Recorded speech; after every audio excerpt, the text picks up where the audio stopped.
तो तुम्हारी दशा और दिशाओं को बिगाड़ने में कोई कमी नहीं रखेगा। और मन की एक बड़ी विचित्र बात है भाइयों बहनों, कि इसे नीचे गिरना हो, नीचे जाना हो, तो आपको उचित चीज की जरूरत नहीं है, केवल आपको थोड़ी सी बेहोशी की जरूरत है।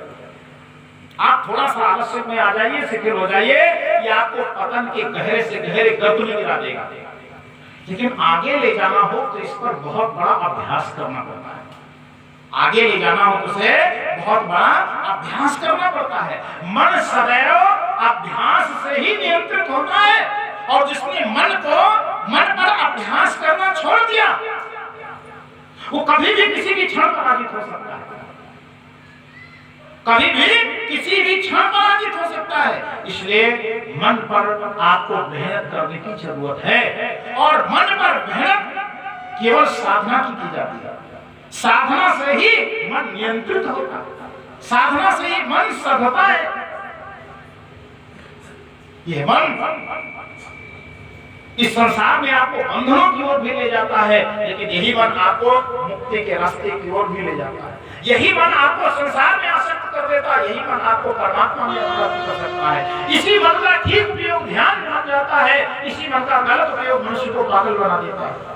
इसलिए इसे साधो, आप साधिए, अपने बच्चों को साधिए। सब भाई, हमारे युवाओं से मैं खास निवेदन करता हूँ, उन सबको साधना की प्रखरता से अपने मन में चमक पैदा करना। मन जब चमकता जाएगा, आपके भीतर सब कुछ संतुलित हो जाएगा। एक ही साधे सब सधे, और सब साधे सब जाए, ये कहावत आपने सुनी होगी। उस एक को साध लीजिए, और उस एक को साधने से सब सध जाता है। ईश्वर भी सध जाएगा, धर्म भी सध जाएगा, अध्यात्म भी सध जाएगा, परिवार भी सध जाएगा, समाज भी सध जाएगा, ये लोग भी सध जाएगा, वो लोग भी सध जाएगा। एक चीज साध लीजिए, और उसको कहते हैं मन। इसके लिए आपको साधना करने की जरूरत है। साधना में 4 चीजें आती हैं। 4 चीजों के समुच्चय का नाम साधना है। क्या है उसमें? उपासना, सबसे नहीं, जप, ध्यान, आसन, प्राणायाम। साधना के, जिसको हम साधना कहते हैं, 4 चीजों के समुच्चय का नाम साधना है। 4 चीजें उसमें आती हैं। पहला जप, दूसरा ध्यान, और तीसरा आसन, चौथा प्राणायाम। 4 चीजों से हम मन को साधने का अभ्यास करते हैं। पहला आता है जप। जप किस चीज का करें? तो जप के लिए हमको परम पूज्य गुरुदेव ने एक बहुत ही अद्भुत चीज दी है, उसका नाम है गायत्री। क्या दिया हमको? आपको गायत्री। गायत्री से बढ़कर के संसार में दूसरा को जप ले। आपकी सारी की सारी अंतरंग शक्तियों को एक साथ संतुलित करके, और जो आपके मन पर केंद्रित कर दे, उस विज्ञान का नाम है गायत्री। उस विज्ञान का नाम है गायत्री।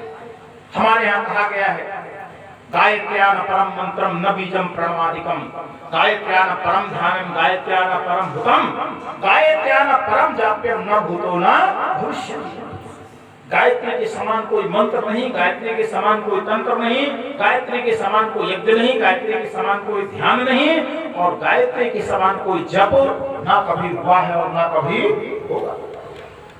इसलिए गायत्री इस संसार की सार्वभौम उपासना है।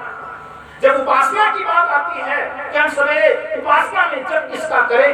पूजा तो किसी भी देवता की जा सकती है, पूजा किसी भी देवता की जा सकती है। हम लोग भी सवेरे यज्ञ करते हैं तो देखिए 33 खाने बने हुए हैं, इसमें 33 देवताओं का आह्वान करते हैं। इसमें दुर्गा का भी आह्वान करते हैं, लक्ष्मी का भी आह्वान करते हैं, काली का भी आह्वान। स्टूडियो।